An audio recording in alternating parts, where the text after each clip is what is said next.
Hello and welcome back to the British and Irish Eagles podcast for season 5, where the Eagles are Super Bowl champions. We've had a little break since our Super Bowl podcast. Got a lot of normal life stuff to do in our own little worlds, which we'll get into in a second. But thank you if you're listening in. If you were one of the first listeners to our podcast when it was called Next Man Up 5 years ago, or whether you're new and listening to us for the first time, welcome to the first episode, as I said, of season 5. There will be, I don't know, what do we do, about 35, 40 podcasts a year normally from now until the Super Bowl if we get there. So strap yourselves in, folks. We got a packed agenda today. We're going to talk about the Eagles signings that they've made so far this year. We're also going to look at who people have re-signed, people who've picked up off free agency. We'll look at those players who've been acquired in trades. We're going to look at a lot of leavers who have left the Eagles after winning a Super Bowl. And then we're also going to look at some free agents who are available, just a couple before touching on, if we still have time, because we're going to have lots of time to talk about the draft in coming podcasts, who we would look to, well, not who, what kind of position groups we're looking at for rounds 1 and 2. Without any further ado, ladies and gentlemen, Phil Mount Stevens, welcome back to the podcast. Welcome to season 5, new recording gear in situ. How are you, my friend? And what have you been up to since the Eagles won the Super Bowl? Yeah, new equipment. So apologies, guys, if this is terrible audio coming through, but I'm sure it'll be fine. I did the unboxing video yesterday, day before, so it seemed to go all right. So hopefully it'll be all right tonight. But yeah, that's pretty much what I've been up to since the Super Bowl, is trying to chase down some swag from across the pond, which arrived earlier this week. If you haven't seen the unboxing video, guys, then check it out. But some incredible stuff that the Eagles sent across, and it's, well, I don't know if you can see it, but it's currently sat behind me, and every time I look at it, I kind of contemplate how I can get away with pretending that it never arrived, but it's too late now. It's going to be some fantastic prizes going out to the guys who won the fantasy leagues last year, and hopefully it's suitably drumming up enough interest for more leagues this year. Yeah, and I don't know about you, Tony, but I'm going to be checking to see if some random stuff starts appearing in the back of Phil's video over the next few weeks. And maybe there was 8 or 9 things that arrived rather than the 7. How are you, my friend? I'm good. I'm just thinking, I know where you live, Phil. I've sent enough bottles of gin and whiskey down to your house. I know where you live. I'm just wondering how quickly I could get down there before you have to send those out to the winners, and just wondering if I can snaffle 1 or 2 for my spot behind me. I was about to say, Tony, I think there's more chance of me coming up to you to nick some swag, judging by your background, mate. So what have I been up to? Well, delighted to say that my daughter is a Scottish champion, which is great. Her hockey team won the Scottish Schools Under-15 trophy last weekend, so that was a big event in our life. But what do you do at the end of the NFL season, guys? Well, you've been working a lot by the sounds of it. I have, but at the weekends, I tend to beast it Monday to Friday, and then I try to dedicate my weekends. It got to the stage last Sunday where my wife Yvonne had said to me, you look bored, you're going to have to do something. I said, well, I'm bored. She said, well, why don't you do something practical? She said, make a bird table. So I did, but I only put her at number 5, and she was pretty pissed off by that. Brilliant. So it's just been doing all the things that I should have been doing during the NFL season, but never get around to it because Sundays were so precious. And yeah, we're back into it, a brand new season, guys. Yeah, absolutely. Good stuff. Yeah, and I just Phil, thanks again for running the fantasy leagues last year. put an awful lot of time and effort in. And for those listening in who are wondering what this is all about, you can be a British and Irish Eagles member. Membership will be starting up again in the next coming weeks and months, and there'll be more information on that. But as part of British and Irish Eagles membership, you can be in a WhatsApp group with lots of like-minded UK and Ireland Eagles fans, as well as a couple from across the pond who seem to have snuck into that group along the way. As well as we do we have newsletters that go out every month. We do giveaways, we do competitions, we do meetups in Patrick Avenue in London and in Scotland in Glasgow. At the moment, I'm sure we'll be venturing into other territories. Maybe Bristol's on the cards this year, Phil, for a potential watch along. And of course, we do our trip to Philadelphia and the fantasy leagues, which we just talked about. So Phil, I don't know if you just want to spend like a couple of seconds listing out some of those prizes just to show how cool they are. I believe there was a signed Kelly Green, Jalen Hurts jersey as one of them. Yeah, I'll move to my right, At so least we maybe you can see a bit more. were delivered. Just I'm not going to get it all out, but yeah, you're right. There's a signed Kelly Green in-game jersey, so the ones that the players will actually sort of have over the top, signed by none other than Super Bowl MVP Jalen Hurts. One. I didn't know it was an in-game one as well. Wow. Yeah, all right, well, right, come on. Well, here we go. A picture of Phil's arse, everyone, for who's watching on camera. There you go. So it's got the the special armholes to deal with the pads and stuff. But yeah, Super Bowl MVP Jalen Hurts, signed in-game jersey amongst, as you can see, 3 signed full-size footballs, one from Darius Slay, AJ Brown, and Jalen Hurts, and 3 helmets. Say not everyone can see, Phil. That's why it's important you explain what they are. And 3 helmets. Brandon Graham, Devontae Smith, and another Super Bowl MVP Jalen Hurts mini helmet. So 7 prizes going out to 7 league winners, and some well-earned prizes. I've buying all the packaging up. I'm looking at courier services. I feel it's going to be hard letting those go, man. I know. How much do you think that Jalen Hurts shirt is worth now that he's Super Bowl MVP? That must be $1,000 or something. I was thinking around $1,000 for a signed Kelly Green in-game Jalen. He's only going to play a certain amount of games for the Eagles in his career, and that's one of them. So that's a limit. There's only a limited amount that there will ever be of those. It's pretty. I'm not sure it's game worn. It's not game worn. Oh, sorry. Okay. Not game worn.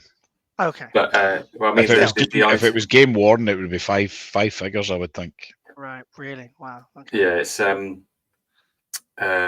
well, I know I'd sell on the video the retail price, the tag that's hanging off it's $350 on its own. That's without any signatures or anything. So you do the maths. There you go. Jesus, I'm surprised you did tell us that was delivered. All right, good stuff. Just from my perspective, I've been very busy. For those of you who don't know, not sure if I have said this officially on the podcast or not, but I think a lot of people do know I am moving to the Philadelphia area, and we now have a date, which is the 30th of April.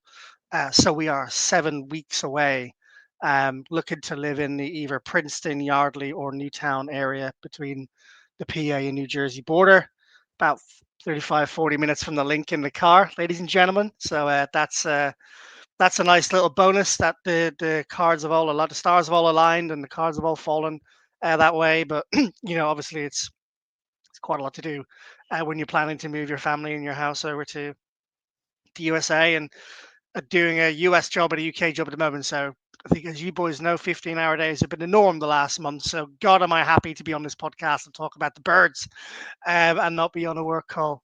So that's fantastic.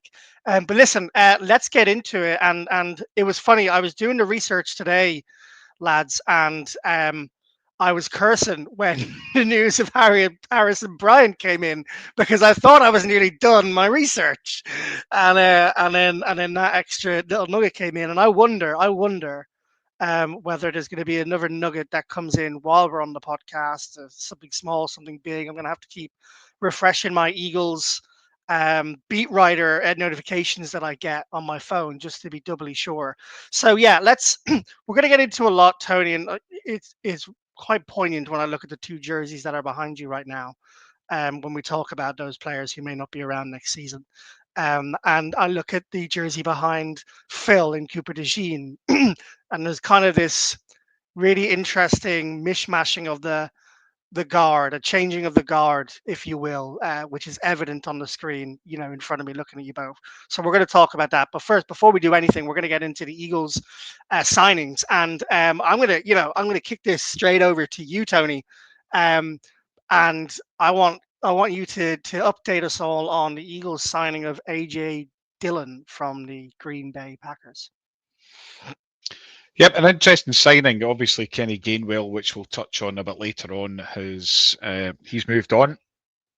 AJ Dillon, it's obviously a 1-year prove-it deal that we've put him on, and of course he missed the 2024 season with a fairly significant neck injury.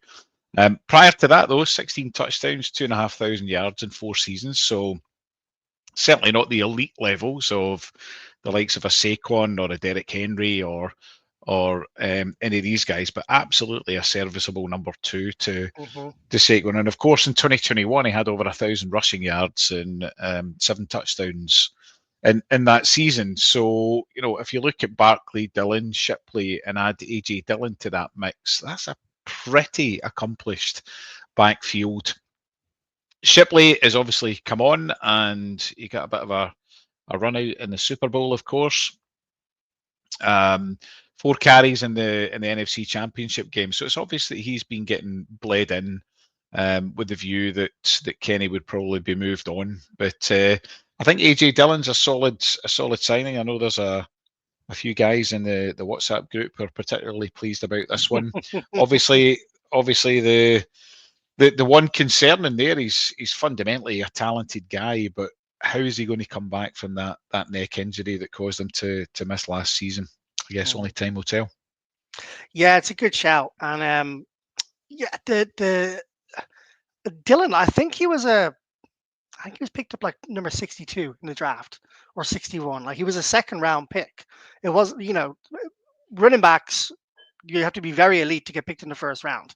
You look at some other running backs which were picked around there, like Miles Sanders. He did a good job for us years. I think he was like between pick 50 and 53 from memory, because I know Goddard, Hurts, and Sanders were all picked around the same number like 3 or 4 years in a row. So he's got the pedigree, he's got the talent. The injury is the biggest concern, as you say, a year out and a neck injury when you're a bulldozing running back. So you're going to be going between the tackles and between the center, the guards, and their tackles. That's what you want him to do. And then there's also the question of, where does he take the snaps from, right? Because is this a move to protect Barkley and Hurts? Is this the death of the brotherly shove? Are we gonna go back to more power run plays at 1-2 yards out over the middle? Do we not know something that's going to be banned, and that's why they've looked to get a guy like this in? Or is it Phil, Howie, looking at the board and seeing the best talent available for the cheapest price, former low round pick, high upside, low risk, low cash? I think it's probably a little bit more the latter for me. I think it strikes me as, on the surface, people talk about a neck injury and whether what that means for the team. But I feel like if you look at it from the perspective of when we signed Saquon Barkley, and people are like, well, a couple of injuries here, and is he going to perform?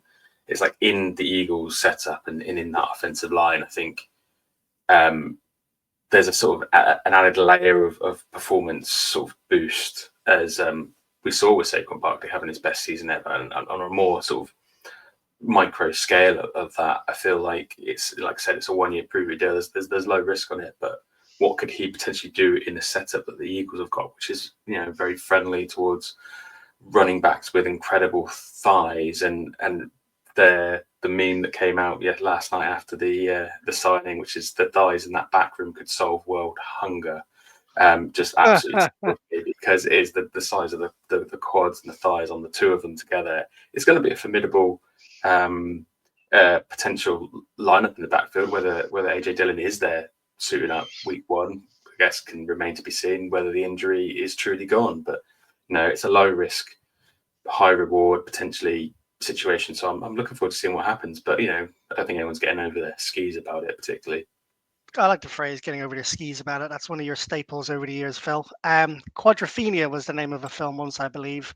Quadradelphia is the new film we might see this coming year with both Saquon Barkley and I think Dylan's max rep is 645 pounds squats, and Barkley's is 650, so he has him by 5 pounds. And then Jalen's is what 600, I think. So like between the three of them, it's nearly they can squat nearly 1900 pounds, which is absolutely bonkers. So I mean that's the question again. Maybe we need to revisit this question in the first 5-6 weeks of the season. Who's taking the snaps at the poles on the 2 yard line? Is it Hurts? Is it, or even the 3 yard line? Is it Hurts? Is it Barkley? Is it Dylan? I mean, yeah, I don't know.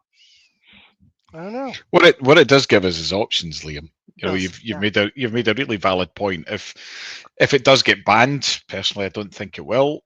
If it does get banned, we need a different play style. Yeah. Dylan's going to give us that. If it doesn't get banned, then if you've got three guys there that are squatting over 600, any one of them could take that snap. And you can mix it up as well. So, does Hurts hand it back, and it just gives an extra dimension to that play as well. So I think it's a really good move. Really excited to see what he does. And to Phil's point as well, it's such low risk. But maybe it's a bit more of a formidable name in that backfield if Saquon were to get injured, and how he does, how he's done how he does, and that is identified talent, takes a risk on them, and ends up with a huge upside on it. Completely agree. Yeah, it's really interesting. And you mentioned, and we'll move on from this because there's so much to talk about. You mentioned the options. Barkley and Shipley are both good catching the ball out of the backfield. People realize that Dylan can do that as well. When you said he had over 1,000 rushing yards, that was actually over 1,000 rushing and receiving yards, and over 300 of those were receiving yards. So he has that in the locker to catch out of the backfield too. So yeah, great. I can't wait to get Jamal Singleton back on the podcast. And yeah, talk him through, the process. And I remember last year when he was telling us about, one of the best days of his life, getting Saquon, and my wife's not around. It's as good as my wedding day and all this kind of stuff. So I'll be really interested to see what he says this year. All right, AJ Dillon, we'll see. I mean, we could be saying he's cut in 6 months' time, but let's see where we're at. Right, quick one. Ben Van Sumeren, don't want to spend too much time on this one. Back on a 1-year deal.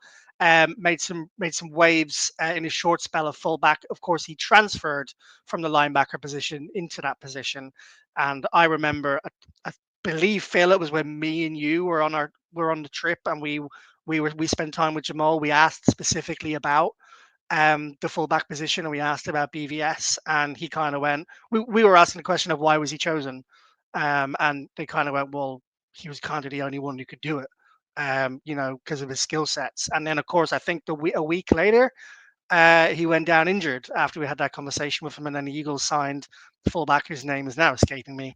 Blazing Yeah. And yeah, so they clearly believe in it. That when we were there, it was that time where fullbacks were being utilized around the league quite a bit, and they utilized it to good effect to get Barkley out in space. Again, this gives us options, Tony, as you were saying. Not only do we have 3 running backs, but we also have a fullback. And this could be the most complementary running back committee that we've seen in a couple of years. I was certainly we didn't see that last year. And perhaps we see that more as the Eagles look to ensure the longevity of Barkley and his physique during what is now a 4 more year stint he has with the Eagles up until his 32nd year alive. Cool. I'll move on from BVS, and then which one of you wants to take Josh Uche? I'll let you put your hand up. I think we can skim over him pretty quickly as well. Shall I? I'll go over them quick because Phil. I'll do it quick, and I'll 30 more important ones back to you because I was looking at this today when it landed, and I remember him vaguely. I think he was talked about a little bit last year as a potential trade for the Eagles. He eventually went to the Chiefs and had a couple of injuries. But the reality is, guys, he is a defensive end slash linebacker. He played for a number of years at the New England Patriots before he moved to the Chiefs. In 2022, he had 11.5 sacks in 1 year, which is crazy good when you consider the 3 seasons afterwards, he had 3 sacks, 2 sacks, 0 sacks. So there's clearly a player in there. You don't get 11.5 sacks in the NFL without having talent. That doesn't happen. That's not a fluke. There's clearly talent in there, and with Vic Fangio, hopefully he knows how to get the most out of him.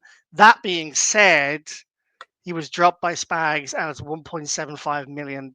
So, I think The clearly only a depth piece. Go ahead, Phil.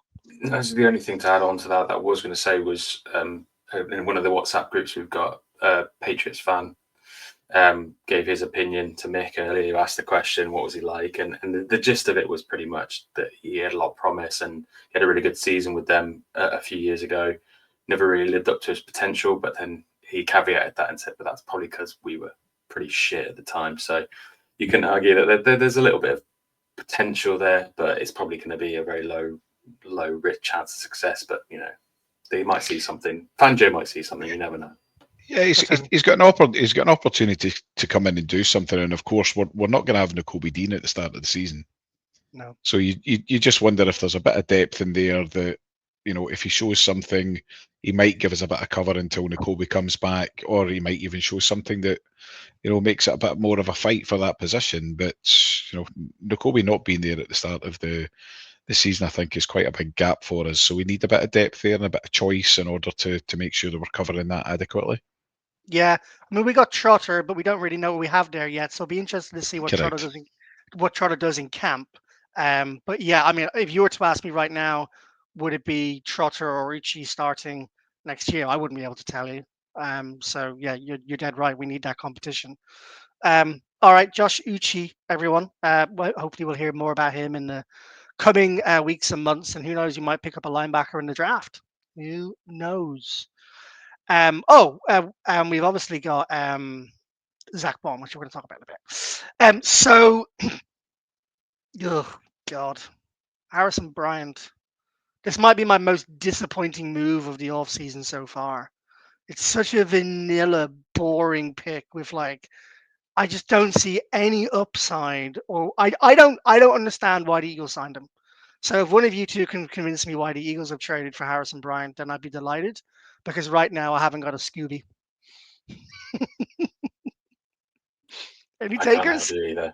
No. I'm sure there's going to be some tape or someone out there that can tell us. It's probably a bit early after the signing for us to have seen anything, but I'm actually embarrassed to say I don't even recognise the name. I barely do, just because of the what's the sports book, DraftKings. He was like a really cheap. If you'd already wasted all your salary on the rest of the team, you'd get Harris Bryant in because he might get you a touchdown for like 2.2 million on the salary cap. That's what we're talking about here. He looks It's like hardly Macaulay. it's hardly a ringing endorsement. No, it's not. He's the guy that you would bring at the end when you run out of money. Yeah, he looks like It could be Macaulay close to the Culkin. truth. He looks like Macaulay Culkin's just been stretched upwards. I don't know if you guys have seen a photo of this guy. He doesn't look like an NFL football player. Harrison, I'm sorry, but I'm really underwhelmed by that pick. Apparently, he's not even a good blocking tight end, and he's averaging less than 180 yards a season and 2 touchdowns a season, and he can't block. Yeah, This nothing else. feels very much. This feels very much like just getting something in, so we've got an extra bit of depth in the tight end room because we obviously don't know what's going on with Dennis Goddard. I still think there's a move here in free agency. There's lots of rumors around Mayer and obviously the tight end class that's in the draft. Speaking of Mayer, the Eagles just released their announcement for Bryant and used the picture of him in Raiders gear, and I got excited for a second thinking that they were about to announce that we've got Mayer as well. But unfortunately not. But yeah, I think it's just getting someone in the building. 2 million, probably very little guaranteed. Just something to fill a 2 19 million's roster not spot. nothing though. Like you can sign some None of it's not UDFA. guaranteed though. Is it not guaranteed? Okay, fine. I didn't realize. I doubt very much of it is guaranteed. And to be fair, at an average of 2 touchdowns a season, that's probably 1 or 2 more than Calcaterra's had for the last few. So Yeah. I mean, I think Calcaterra had played all right down the stretch last season. I don't disagree. But you're right. You're right. Anyway, I'm not fucking time on Harrison Bryant. Moving on. Right. Um, yeah, I've talked a lot. Who wants to say the big news, one of the 2 big re-signings this year? I'm gonna let Tony. Tony, this feels like one for you. I was gonna pass it to Phil. Okay, I'm happy with either. I'm not gonna. I'll let you. Nobody wants Barkley. I'd love to. I mean, I wrote it. I'd love to say it, but you go ahead. Well, I think everyone already knows most of the details. It's been the biggest sort of move, arguably, outside of Zach Bourne that's happened this offseason. Quite unexpected as well, possibly. Yeah, depending on how clued you are into how GMs tend to operate around contracts. It's he signed a 3-year contract last season. And after 1 season, he's been immediately extended to a whopping contract. And the extension sort of gives the Eagles a lot more flexibility. The reward in the fact that he's come in and he was the difference maker for the Super Bowl. So first and foremost, you can argue that he is the main reason why the Eagles were Super Bowl champions, not 6 weeks ago, 5 weeks ago. So it kind of came out of the blue. But none of the reaction from my perspective has been, what the hell are the Eagles doing? It's almost just like, oh, we never even thought that they might do this. Yeah. And the fact that they've done it is probably genius. There's been a lot of debate about the cap savings from extending, because usually that's why you extend players out first and foremost, is to sort of make yourself a little bit more cap compliant or rich, depending on your situation. But there hasn't really been a lot of movement in that. I think this is purely 50% rewarding Barkley for coming and doing the job that we wanted him to do, and then some, and also giving ourselves a bit more wiggle room and control. The fact that we've got Saquon Barkley now for the next 3 to 5 years, depending on how things go. 4 years, somewhere in between. But at the single best running back season in franchise history, single best total season in NFL history for running back, created moments of magic that we've never seen before. That the reversal that you and I, Liam, were in the link before specifically, but the Rams divisional game, the Commanders game, first drive touchdown to sort of smack them in the conference game. We ran out of things during the season to say how amazing it was, and I don't really want to sort of repeat too many of those now. But he's come out. He's saying he's reset the running back payment market, and he's always been throughout the season very selfless guy. We all hark back to the Giants game, not beating his personal record to let the other guys on the team get a bit of experience. Also, he's smart. He knows that looking after himself is the right thing to do, but he's also doing that in the financial side of things. And he was on the what was the show that he was on? PHLY. He was on PHLY, the interview side of things, asking him about it, and the primary reason he gave, Zach Berman, was that he wanted to set the path, lay the path for all the guys coming behind him. He doesn't care if he's the highest paid running back. He is, and he will be for however long until the next running back who's due to get paid, gets paid. James Cook. I think next summer is. I don't think it'll be done this year. I think next summer it'll be reset again by Bijan or Jamar Gibbs or someone like that. Yeah, so players, for example, you're looking at Bijan Robinson and Jahmyr Gibbs, and James Cook, as I mentioned, saying he wants to basically give them the platform to basically go out and get the money that they're earning, because as we all know, the running back pay market has always been a bit underpaid, but for for legitimate reasons. There's strong arguments that they get injured, their Probably longevity, for so like on the and last so 5 forth. years, would you say? Like, it doesn't. I don't feel like it's always been like that, but like specifically for the last Yeah, 5 years, it has been. definitely in Yeah. recent history for sure. It's been the main topic of conversation, especially when the Eagles originally paid Saquon Barkley, was it 30 million for 3 years, 26 something like guaranteed, I think it was. People 37 like because Darius Slayton's just signed for the Giants for the that's same it. amount for three Speaking of years. the Giants, it's exactly speaking of the Giants, she just paid the contract that we awarded Saquon 1 year ago that they somehow Wow. decided wasn't worth doing for a player that they've been trying to get rid of for the last 4 or 5 years. Suddenly now give him the contract they should have given Saquon. It's like what they did with Daniel Jones. It's like they're not It's learning ridiculous, man. anything. We could Like spend all they did the night. same thing with Daniel Jones. What are they We playing could at? spend all night, Liam. We could literally spend all night talking about how poor the Giants are, and the fact that they've got Malik Neighbors is even more criminal. On top of that, they'll Oh, destroy that guy as well. But like I was saying, he's setting this market out now for these guys to get paid. He wants them to get he wants to get beaten in the stakes of the biggest running back contract ever, because he has seen what we've been just discussing over the last few years, that running backs are criminally underpaid for how important they yeah, can be to an organization. And it's just a credit to how the guy is yeah, and what he's all about. yeah. Well said, Tony. Anything to add to that? I've got one little thing, but you go ahead. Yeah, I've just got one little nugget on the back of what Phil's been saying and in the notes, and it was such a fantastic interview with Zach Berman. But is this once again Howie being Howie? How many times did we hear during the season last year, whether it was Dan Hansis or Mhm.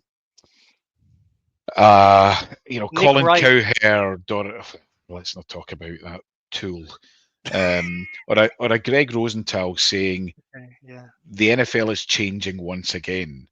And Mm, is the NFL changing from a throwing league into a running league, or mhm, a passing league back into a rushing league? And of mhm, course, the NFL does go in cycles. And when you've got mhm, guys who are generational talents that you've both mentioned in terms of Bijan, Jamar Gibbs, James Cook, and some of the talent that's coming through in the draft, maybe Howie's getting ahead of the curve again and tying up Saquon on a much longer deal, knowing that that running back market is going to come back and is going to become an expensive position again, against what you're absolutely right, Liam, has been in the last 4 or 5 years a really depressed market for running backs, particularly in terms of their remuneration. So maybe it's just another genius move by Howie, because he knows that they're going to get paid in the future, because that cycle of the running game is coming back to be much more prevalent in the league again. I think it's a great take, and I'm not backing against Howie Roseman. So if you're giving me the option of how he did this for sentimentality, for reward reasons, there might have been a bit of Jeffrey Lurie in there saying, "This guy won us the Super Bowl. Go give him the bag." I think Jeffrey Lurie is the kind of guy that would do that. Yeah, I completely agree. I think Harry Roseman only thinks one way, Tony, and that's to get ahead of the market. I mean, that's why he's the best GM in the league. Yeah, so just wrapping up on Saquon Barkley, and oh God, it feels so good to talk about Saquon Barkley as a Super Bowl champion that he is now and never was before. Um, on that contract, so that 41 million extension sets the bar for the league at $20 million average, CMAX on 19 average. Just for those wondering, what does that mean from an age perspective? That means he will play up to the 28-29 season for the Eagles in his current contract, as long as that doesn't change. And his birthday, I think, is February 9th. So if the Eagles make the Super Bowl in 2029, he will be 31, just turning 32. And to give you and you might be wondering why, oh, is that too old? Will he fall off a cliff by then? The special talent, the special athletes, um, they do last until they're 32, 34, and they still operate at a high elite level. After 33, they kind of completely drop off. If you're a good running back, you tend to drop off 20, 28, 29, or even very good one. Derrick Henry is the best comparison for that, right? He turned 31 in January, and he had nearly 2,000 yards still last season. So as long as Saquon Barkley stays healthy, and that is a big if, because it's the NFL and it's running back and it's a dangerous position. and Howie will be judged on this deal as to whether Barkley stays healthy or not, as opposed to anything else. Because if he's healthy with that O-line, he's going to continue to break records. The risk attached to the signing of any running back is, of course, injuries. So we'll all pray that he remains fit and healthy for the rest of his Eagles career. And is that, Liam, possibly another reason why you take a gamble on a guy like AJ Dillon? I think because yeah, go ahead. If it takes away some snaps from Saquon to protect him into the future, then it does elongate the contract. It does reduce the risk of injury. This constant and persistent snap, breaking some of that up is absolutely going to help give us this generational talent into the future, which I don't think someone like Kenny Gainwell or possibly Will Shipley could do. I think you're right. It's actuarial risk analysis meets the NFL. Basically, actuarial actuaries do this for pension schemes, to the life expectancy and so forth, what money they need, etc. So it's business meets the NFL. And I know there were a number of people in the Eagles organization that they've hired recently from like Goldman Sachs and and other places. So yeah, I think that's a really, really, really smart take, Tony. Yeah, well done, mate. Cool. All right. Zach Bond, you're my Zach Bond. Sorry for anyone listening to that. I don't know what came over me. Sex Bond, also known as Zach Bond, has signed an extension 3-year, $51 million deal. Phil, Mount Stevens, take me away. Talk to me about Zach Bond coming back to town. And I will eat humble pie at the end of this piece. Well, let me take you back probably about 12 months, ladies and gentlemen, to probably one of the, well, not 12 months, not 7 months ago, I suppose, week 1 of the NFL season after a fantastic showing by Saquon Barkley against the Packers in Brazil, but a fantastic performance by another player on the team. Zach Bond saw out the game by sacking Malik Willis, I believe it was. To see out the game. Admittedly, I think the game probably was over when Jordan went out the game. However, fantastic when we learned to look at the stat sheet and we realised just how many tackles Zach Bourne had. So when we were deciding who would be our damn right sexy for that week, Zach Bourne was in the conversation. But because Saquon Barkley was still a running back signing and had a great performance, scoring 3 touchdowns. I forgot about There was a famous quote by Mr. Liam O'Neill, which was, "We should give it to Zach Bourne because," and I'm paraphrasing probably here, "he may never get it again." Fast forward 7 months, All-Pro Zach Bourne interception in the Super Bowl to help us on our way to the title, and he had quite a few downright sexy throughout the season on top of that. So, rightly so, the number one priority for the Eagles in terms of signing potential free agents back, I think it was universally agreed that Zach Bourne was vital, purely because of the position and how the Eagles value that position and the history of paying that position. To let a player of his quality go to another team would have been criminal, because as far as square pegs and round holes go, round pegs in round holes was Zach Bourne, and he fit the Eagles scheme and Fangio's scheme absolutely perfectly. And the performances he put in, week out, on the way to the Super Bowl, are more than deserving of this contract. And I don't think anyone really even looked closely at the numbers when it was released. I think they were just looking at the fact that Zach Bourne was coming back to Philadelphia for the foreseeable future. I, for one, am grateful for that. I know there's a lot of other guys that have left the team that I'm a bit worried about, but when you put it in the grand scheme of things, it's so important, especially with the Nakobe Dean injury, as we've mentioned. The two of them in the middle of the park were absolutely phenomenal. So I really hope that Nakobe Dean comes back healthy and firing. But the fact that we've locked down Zach Bourne and how well he fits the scheme just goes to show that is a massive, massive bonus going into next season and beyond. But just to get quickly into the details before I throw it back to you guys, 3 years, 51 million, 34 million guaranteed.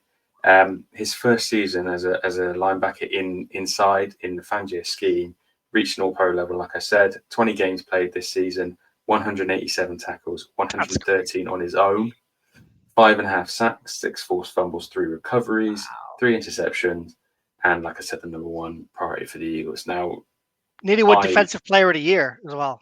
He was in the conversation for sure. Yeah, absolutely. And I feel like that's probably what counted against him. Similar attitudes of people like Liam O'Neill at the start of the season. Exactly the reason why he didn't ultimately end up getting it. Right, before you dig the knife in, Tony. Love that, Phil. Before you dig the knife in, can I've been known to have a bad take every now and again. I think that's one or two. I think we all have a couple. I've been known to have one or two good takes, and I've already done my laps of honor on those in the Super Bowl podcast, so I won't mention those. But I will say, I did not.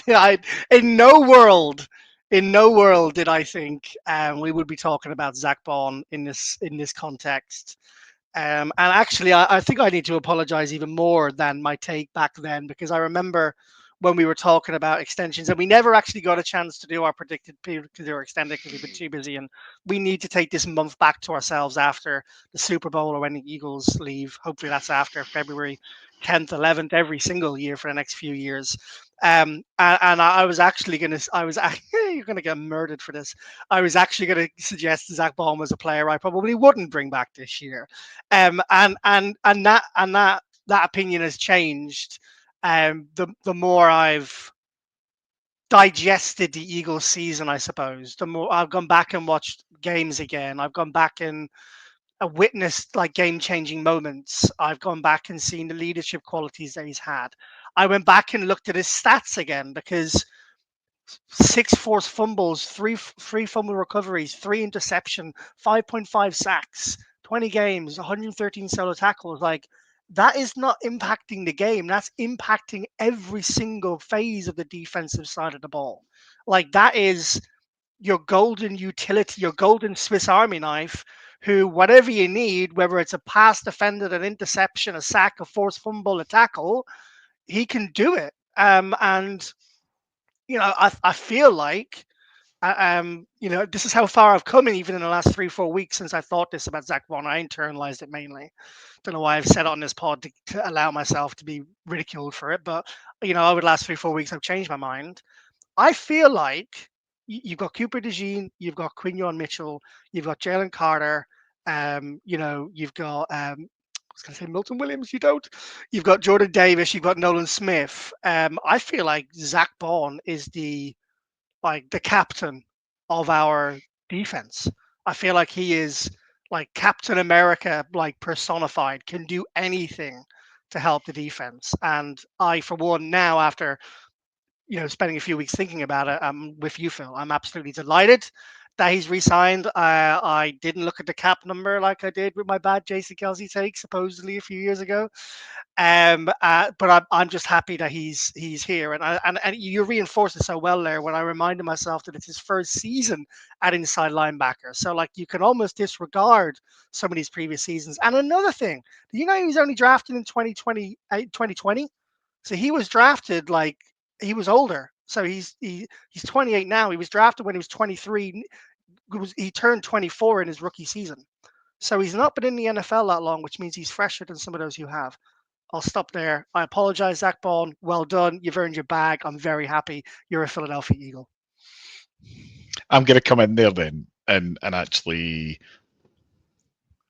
I'm going to ask a question to you guys because you're right, Liam. We were going to do a stay or go and talking about victory laps. Boy, you've taken a few victory laps about last year's stay or go.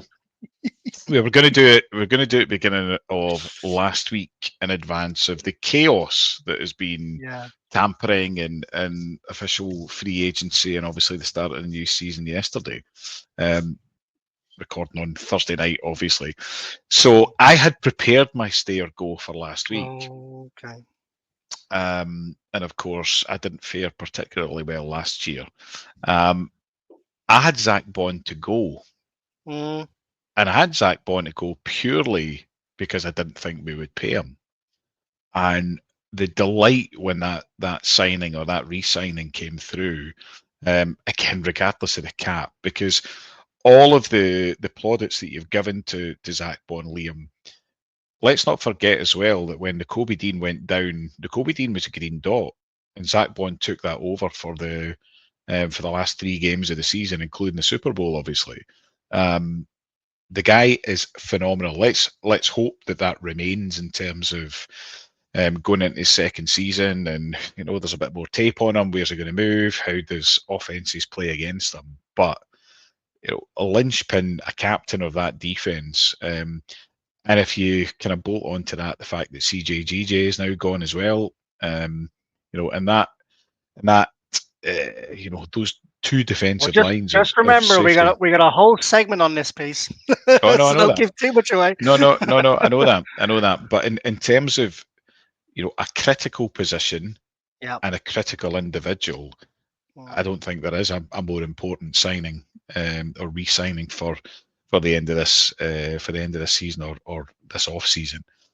And incidentally, I had Slay to go, I had Sweat to go, I had Milton Williams to stay. Interesting. I had Bradbury to go. I had Becton to stay. It doesn't look as if that's going to happen. And I had Bond to go. So I was probably going to be about 50% on my I takes. could tell you mine. Go. I can tell you mine as well. So I had Zach Bond to go as well. Like you, I didn't think the Eagles would pay him.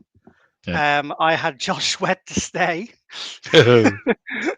because yes! I just think he's grown so much. I had Milt to go. I had Slay to go. I had Bradbury to go. I have Becton to stay, which means that I might lose out on that one. And I didn't have a stay or go for CJ Gardner-Johnson because I didn't. It wasn't on the radar. It just wasn't even on the radar. Mm-hmm. And then if you look at some of the other ones, I didn't really look at, to be honest, which we'll touch on later. But Kenny Gainwell, Isaiah Rodgers, Bradbury, Oren Burks, Kenny Pickett. The only other one that we might have put in that bracket, if we were doing it properly, might have been Isaiah Rodgers. Possibly. Whether to stay or go, and to be honest with you, with Slay going, I might have had him to stay, without knowing the figures that I do now. So I certainly think that we would have got. None of our records would have been particularly good. Mine would have been the worst, just generally because I always go with my heart over my head. But you two are much more. They're all staying. We're running it back. But I don't think I would have gone with all of them staying. I think the prospect of Harry saying that there's going to be some pain and the young guy's going to have to step up as being the general theme heading into it. Yeah, but I thought he was lying. He's always lying to everyone, so they know what he's going to do. He's being truthful. He does speak out of both sides of his mouth. That is true. What he says and what he does are usually 2 different things. But I think in that case, I think he was trying to be honest with the fan base, but without giving anything away and just saying, just be prepared for a few band-aids to get ripped off. Do you think he felt like he owed the fan base that? We've won a Super Bowl, just, we're on a high, calm down, if stuff doesn't start going, trust me. Was that the vibe, do you think? I think if he hadn't said that and what had happened transpired as it did, I think the fan base may have overreacted a little bit more. I think the fact that he kind of went out and everyone kind of reverts back to type going, he did kind of say this would happen. So it kind of tempers the waters a little bit. So I think it kind of speaks to the fact that he is trying to be honest with the fan base, but obviously he can't come out and say everything that's going through his mind because he has to keep everything close to chest. So it's a case of he is trying to communicate without giving anything away, and that's typical Howie fashion, which is that it's going to be a lot of pain. But and that's what's allowed a lot of people to be rationally thinking by saying, when you look at all the players that they have let go, they're all players that probably should eventually in the next year or two not be on the roster because of age, contracts, and so on and so forth. So there's nothing there. When we look back to 2022, Javon Hargrave going was a massive shot to the chest. And maybe if Howie wasn't doing that then, I think what he's coming out now is saying every time we've been to a Super Bowl, win or lose, previous to this one, we've struggled to get back to it. So he's doing something different. So whether it works or not, he's definitely trying to do something different. So I guess the fan base is able to be a little bit more, I say rational. We're never rational, but slightly less on the cliff as we normally are. That's not what the word rational is described in the dictionary as not an Eagles fan. Sorry, Tony, go ahead. That's spot on as well, by the way. I think though, I mean, it's when you're immersed in Eagles fandom and you've just seen your team doing what we've done. This is why Howie's such a great GM. If it was us, we'd have been on the flight back from New Orleans, just trying to sign them up on the flight and just we'll Milton, run it 40 back. million a year. Exactly. And Howie's obviously, and let's not gonna get in the road of the next segment in terms of the players that have gone in totality, but I think we're you know already when there. you when you I think you're right actually. I'll do the signings from the drafts after. Let's just continue on that segment. Sorry, But Tony, go ahead. we've not actually spoken about how we feel about what's happened over the course of the last week, and I think it's probably important that we do touch on that because Yep. with every name that's gone out the door, you're just wincing a bit more and thinking, well, we're not going to run it back. We've not got a chance. But when you begin to read the articles like Ruben Frank's in NBC Philadelphia, and when you begin to think about it rationally, you've had a bit of separation and you've listened to a couple of podcasts, you do begin to realise that not only do we have Jalen Carter and Nolan Smith and all of these guys, and of course, beyond that, Cooper DeJean and Quinion Mitchell, we've got all of these guys to pay who are going to be huge contracts, touchwood, no injuries, generational talents.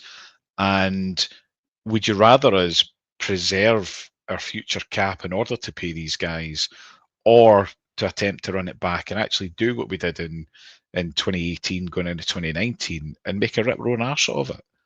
So there is that element of, I just want them to stay. It was the best Eagles team I've ever seen. We won the Super Bowl. However, Howie needs to go and do what Howie's currently doing. And I guess the one bit of solace in the running it back, how many times have the Chiefs run it back? Not necessarily won it, but how many Super Bowls have the Chiefs been in over the course of the last 6 years? Is it 4? It's going off cam while Katie moves the cat. Yeah, it was definitely 4 out of the last 5.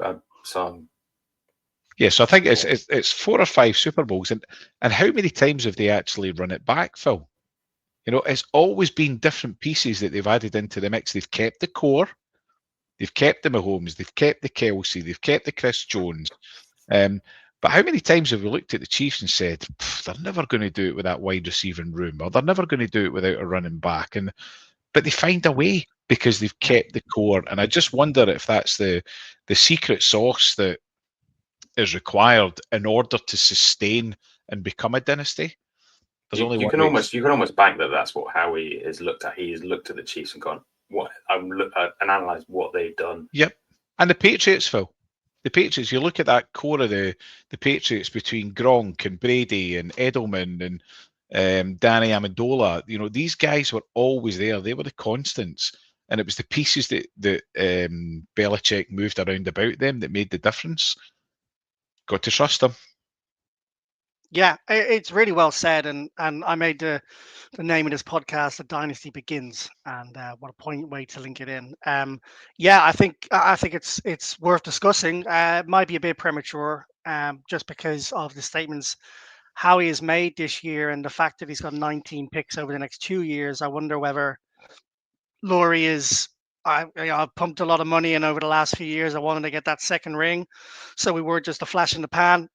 I'm going to have to give me a year to hold fire and pumping all this cash up front and go again in 2026. I mean, that's obviously a very extreme statement or view, but it's a possibility. It's a possibility as to why they're getting young. There's no one on the there's two people on the entire defensive roster right now over the age of 25. So that's today, which is just absolutely crazy. Let's talk about those. Go on, Tony. And they reckon by the time that we've drafted Liam, we will be the second youngest roster in the NFL. I think we're currently the 5th, but that's the Lions? I don't know who. I don't know who's the first, but I think we're currently 5th, but that's with Bradbury and Slay still on the roster. Rams are going to be up there, aren't they? Because they had about 25 picks like a year ago. So could well be, Phil. Could well be. But you are right. That's nearly 70 years off the books there with 2 players. So, yeah, One of that's a me. good shout. Well, you're not that old, mate. Come on.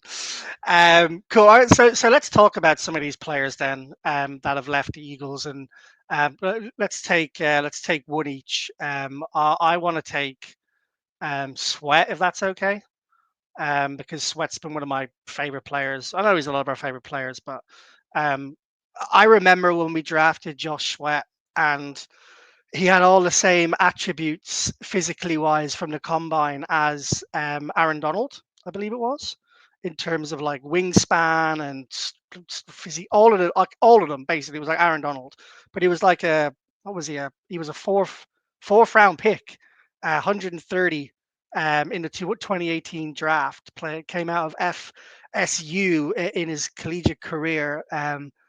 There's just a number of stats that I want to read out about Josh Sweat because, and he's probably the reason why I had him to stay. Maybe I was using my heart over my head a little bit, Phil, when I put him down as I wanted him to stay. I mentioned it during the season that he was up to like 11th or 10th overall in the most sacks in the Eagles franchise history, and at the time we were all a bit taken aback by that.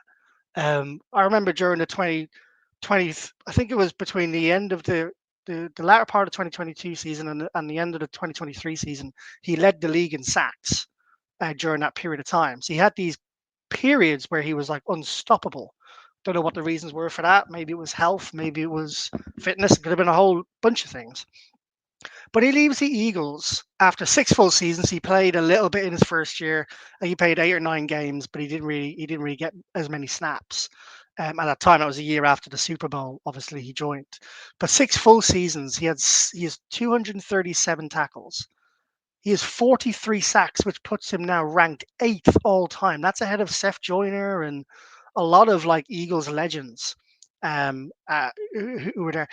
One thing that I realized when I was doing some of the numbers today, um, he's a higher sack to game ratio than Brandon Graham. So like the reason I say that is if he stayed with the Eagles and played the same amount of games as Brandon Graham, I think he would have had something like 10 or 11 more sacks based on his sack per game ratio. Brandon Graham is third in the Eagles sack list of all time. He's a Eagles Hall of Famer. He's probably he might even get into the NFL Hall of Fame. 43 sacks, 7 forced fumbles, 11 passes defended, 1 interception, and a touchdown, culminating in what was one of his best performances when it really mattered, like Milton Williams, which I know we'll talk about in a minute, with 2 sacks in the Super Bowl year. $19 million per year, 4 years, 67 million, 63 million guaranteed.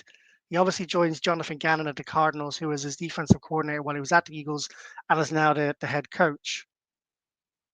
If we had the cash, and we did sign Barkley to the extension, we've signed Bond, and again, I think they're good moves. Sweat would have been one of the guys I kept because he outperformed his draft stock capital by a mile. Now, Howie's probably thinking he got 8th all-time sack leader.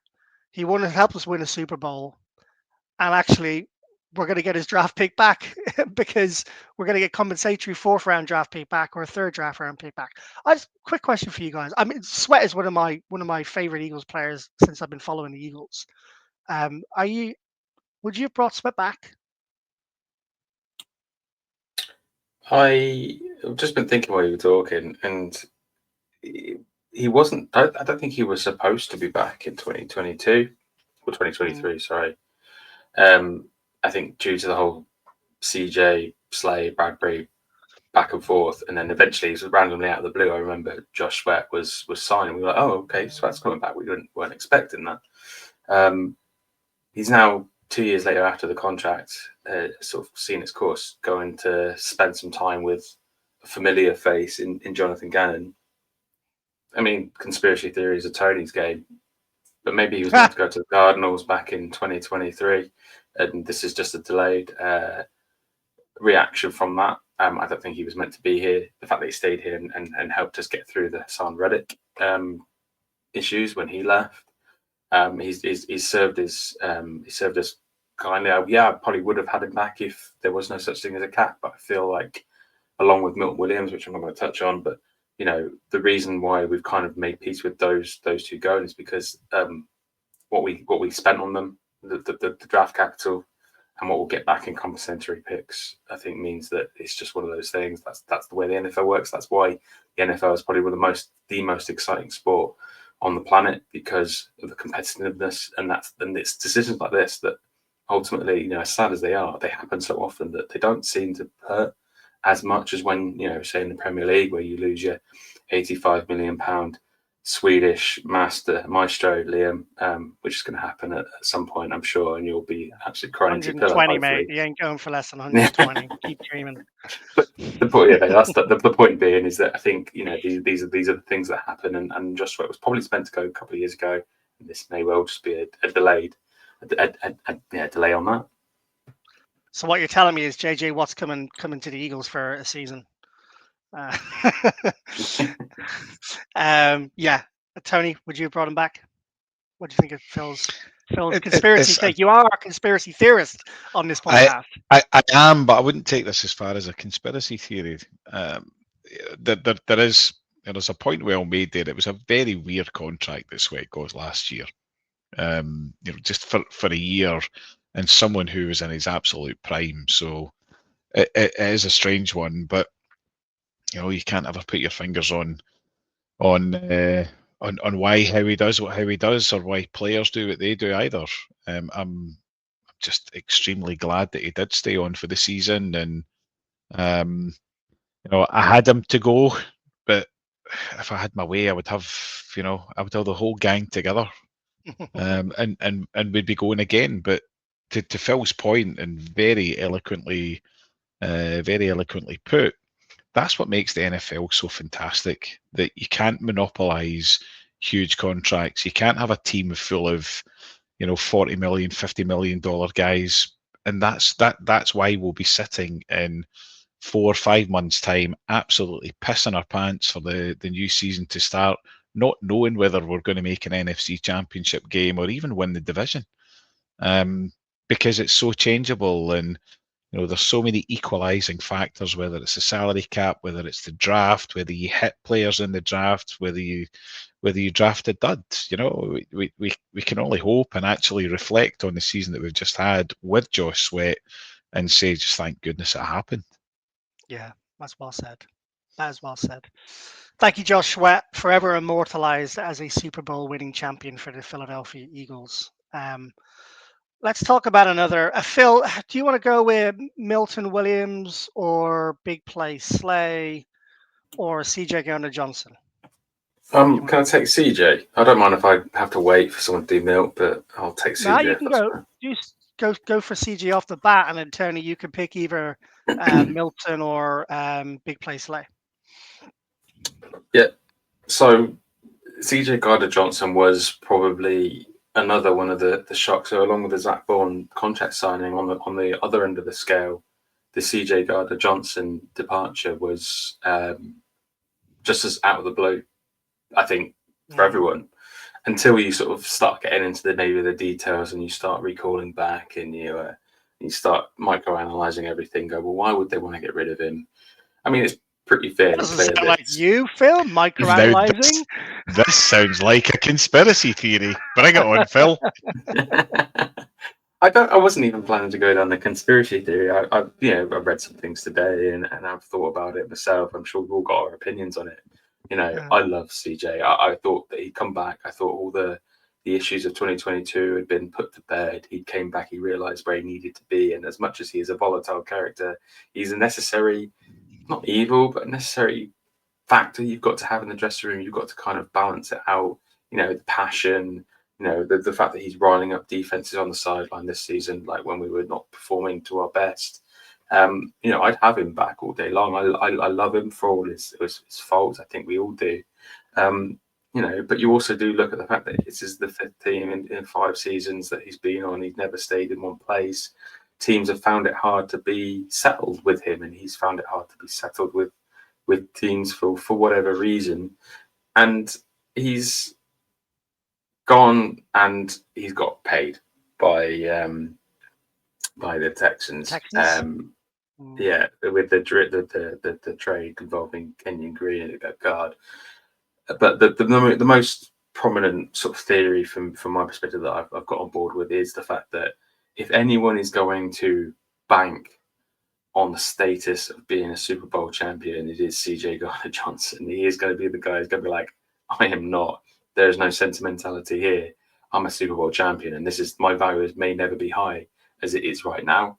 And I think the Eagles probably realised that as well. And there was a coming to the table going, you're almost like a passing in the corridor going, you're going to want a new contract, aren't you? And he's like, yep. He's going to be a pain in the ass at the Texans, isn't he? Like, he's going to be in that locker. I'm just laughing at what he's saying. He's going to be in that locker room. Go on, sorry. I mean, I'm not necessarily. I mean, it's not a problem. I don't care, but I don't necessarily think he's going. Not my circus, not my clown. That's the phrase I've been exactly. recently. I feel like he's wanted to cash in. That was his priorities, and fair play to him. He's cashing in his value. So I don't hold any ill will. I'd rather the Eagles paid it, but the Eagles, as we're realizing, and it's become painfully clear, the Eagles are trying to be very, very, very sensible and very future proofing the team, and CJ's just not a future proofing player. He's not the sort of player you can bank on from one season to the next, and I feel like he wants a new contract. The Eagles aren't prepared to give it, and the fact that the departure is very, very, very different from the first time around, where he's immediately out saying there's no bad blood, they need to pay these young guys, Jalen Carter, etc., etc. Yeah, he realizes that. You said Zach Bond in that tweet, and Zach Bond's 2 years older than him. Again, there's been a lot of tit for tat with Slay and CJ, and I think the Eagles ultimately have gone.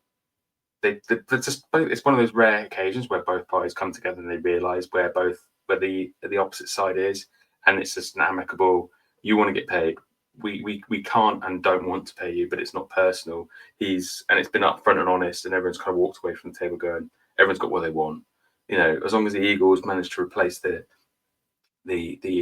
character in the dressing room, because that's going to be the hardest thing. And when you're talking about a player saying, "Oh, the hardest thing to replace about him is going to be his character in the dressing room," that probably suggests in itself that you probably don't want to be keeping players like that around if the only reason you're keeping them is because of the impact they have in the dressing room. I'm not saying it's not valuable, but you need a good player on the pitch, and his stats are great, but if we get onto the players that we'd like to keep in Justin Simmons, it kind of shocked me that actually Justin Simmons had an identical season almost, apart from a couple of interceptions without that CJ got, and without the baggage potentially, and with a player that's worked with Fangio previously. But we can get to that he's later, 4 years older, Simmons, than CJ is. CJ's still young, and but I don't think we're talking about it in terms of if CJ had stayed, then we wouldn't be having this discussion. But CJ is gone. If as long as we can replace the talent, the contribution on the pitch, and I think that's important. So he's gone and got paid, and the Eagles will probably look to prioritise that as depth in the draft. Hopefully, sign a guy that come in behind Reed and Brown to hopefully those two guys can lead the franchise forward. Yeah, it's interesting, and I when I was putting this list of players together, and there's some we're going to have to gloss over, otherwise it's going to be a 3-hour podcast. But we'll do the main ones, which are the 4 that I've already mentioned, which is Milton, Sweat, Slay, and CJ. And of those 4 players, CJ Gardner-Johnson, rightly or wrongly, is the only one I can see people not going to buy a jersey now that he's not an Eagle. I could see someone still buying a Sweat jersey for his time at the Eagles and for the Super Bowl win. I could certainly see people buying a Slay jersey for the Super Bowl win. Milton's kind of on the cusp a little bit of that. I think Slay and Sweat are locked in as, not Slay, I think, has potential to be legend status, but I'll let Tony talk about Slay in a second. But CJ Gardner-Johnson, how many CJ Gardner-Johnson Eagles jersey are there going to be in 10 years' time? When you think about a Super Bowl winning team, I'm not sure that many. But Phil, I do think you're a little harsh on his ability. 12 sacks in 2 seasons. 12 sacks, that'll be impressive. 12 interceptions in 2 seasons is a high number of interceptions. However, where I do agree with you, and I'll let you come in on this, Tony, he also gave up a lot of big plays as well. I think that's a fair comment, Liam. His stats are good. there's things that happen behind closed doors that we'll never find out about. Now, the first thing that I thought when I heard the news was, has Liam bought a CJ Gardner-Johnson jersey? Oh, Because that was the obvious answer to all of this. Because I think yeah, we were that's all, true. I think we were all pretty shocked that it had happened. But do you know, there's been nods to this though. Darius Slay's had a pop at him, and he's had a pop at Slay, and you just wonder if there's something maybe not quite right, or could it be that he's seen the restructure that Saquon's got, and Saquon's had a bag, and you could sense, well, you could sense the last time that he left us that he's He not was shy in underpaid coming. as well. He was He underpaid as was, well, Tony. Yeah. for sure. For sure, last time around, certainly. This time around, he was coming off an injury. But there's a way to deal with that, and I'm sure, Liam, you're fairly accomplished with negotiating salaries and so on and so forth. And there's a way that you go and ask your boss for money, and I don't think that necessarily CJ is probably gifted in that It that wouldn't be one of his department. strengths. No, I I don't don't think think so. so. I don't think so. Right, you've given me the honour of talking Go about for it. Darius Slay. And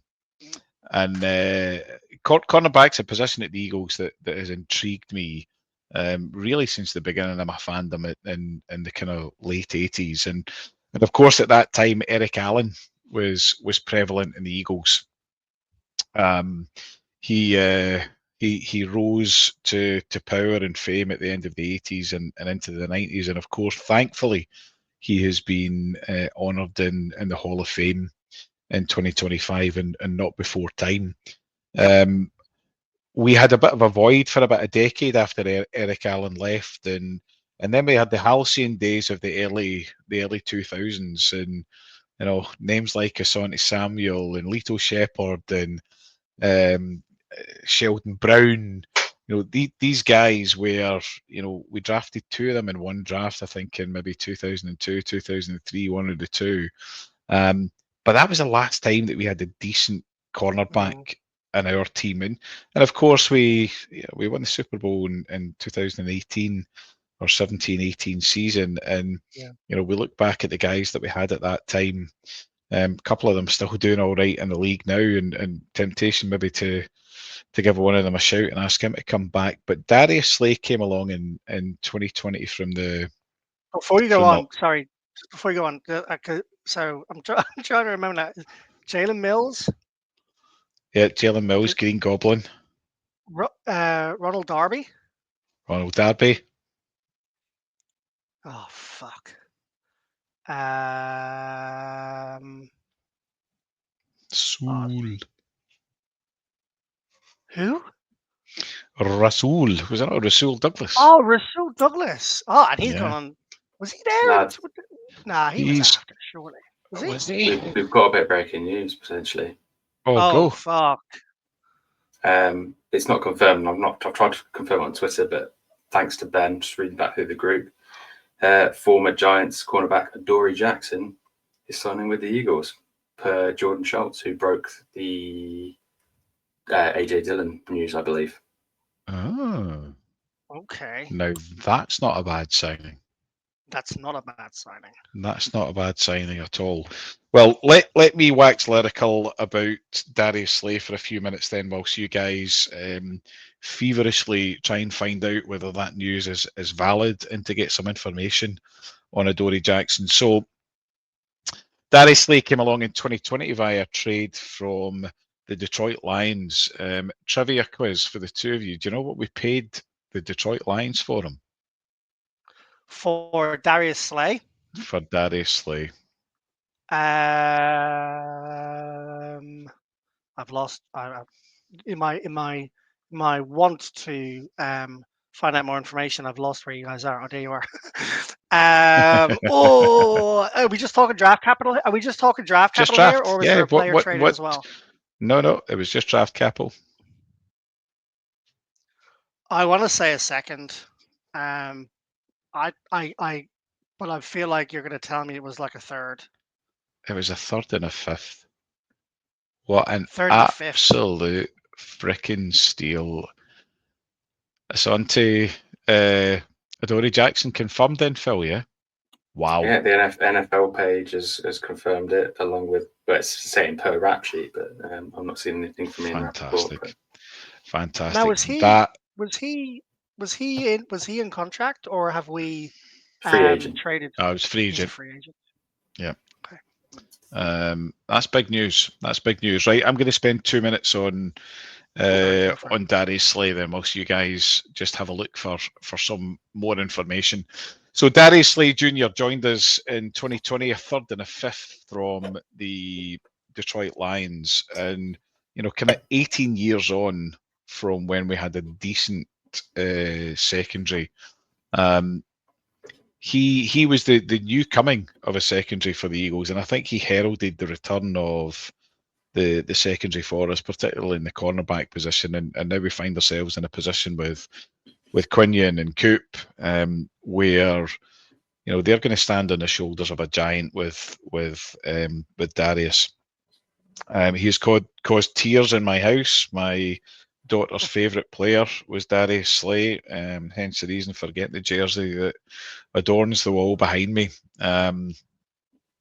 He was just a fantastic influence, not only him, but his wife, Jennifer, who Liam, you and I will remember fondly at the NFC Championship game in 2022.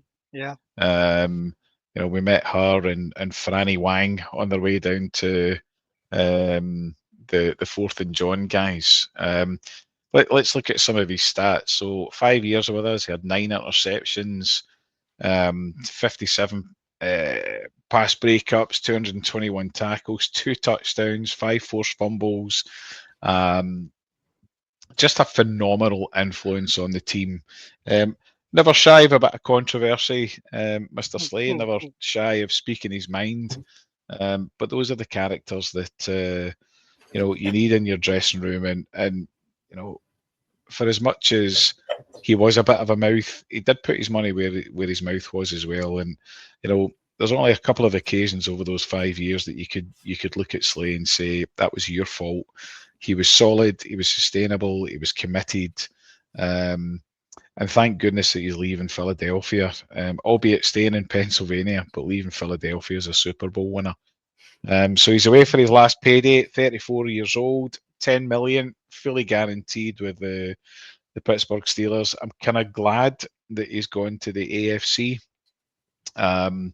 Would we have paid him ourselves? Is he worth 10 million?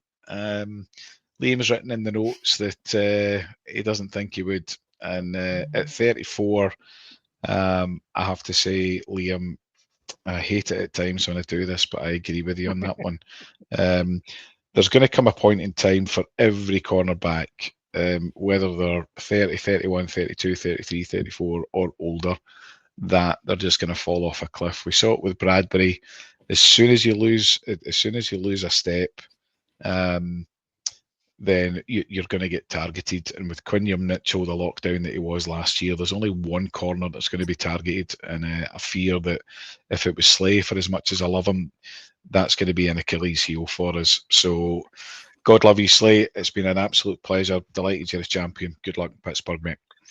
Well done. Well said, Tony. 6-time Pro Bowler, potential Hall of Fame candidate for the NFL. Potential Eagles Hall of Fame candidate based on what he did for us while we were here. Be interested to get your guys' take on whether you think that will happen. 5 years as an Eagle is, I think, long enough to get into the Eagles Hall of Fame, considering he won a Super Bowl with us, and considering, 57 pass deflected is crazy. Like that's 11, just over 11 a season. So that means he's batting down a pass, 2 in every 3 games for the Eagles that he's played, which good stats. It'd be interesting to see Liam what the QBR rating was for passes that have targeted him. It's a great shout, because when I was thinking about this earlier, he was a lockdown corner. That was one of the best things about Slay. Like he wasn't targeted as much. We know that Quinion Mitchell wasn't targeted as much last year, but his QBR rating was always one of the best in the league over the years. And I think maybe a little bit like Josh Sweat. He was there for for 6 years. They're so high up in the Eagles' history at those positions that I think perhaps they're being a little bit undervalued now than they will be if the Eagles don't win anything for the next 5, 6 years. And we'll look back at players like Sweat and Slay and realize just how transformational they were for the Eagles organization and how much of an impact they had to sustain success and a period of sustained success that the Eagles has never seen in their entire franchise history. So it's a very good point, Tony. He'll be sorely missed. And I'm just wondering how long Slay will be behind your left shoulder as I'm looking, and or replaced by another jersey in the next few years. We'll see if he stands the test of time there, because he's next to an all-time Eagles legend in Brandon Graham. I've done a little bit of digging on Adoree Jackson while you were speaking. Don't know if you managed to either, Phil. I've just done it based on performance. So in the last 3 years, he has a total of 6 forced fumbles and forced recoveries. He hasn't had that many deceptions. He's only had one in the last 3 years, but that doesn't necessarily mean anything, because not everyone's a ball hawk. You can be a lockdown corner without having too many interceptions. He turns 30 in September. And last year he was ranked 58 out of 223 cornerbacks in the according to PFF. So obviously PFF take that with a pinch of salt. But so that puts him as a starting corner position in the NFL at a good level. He had a bad 2023 season.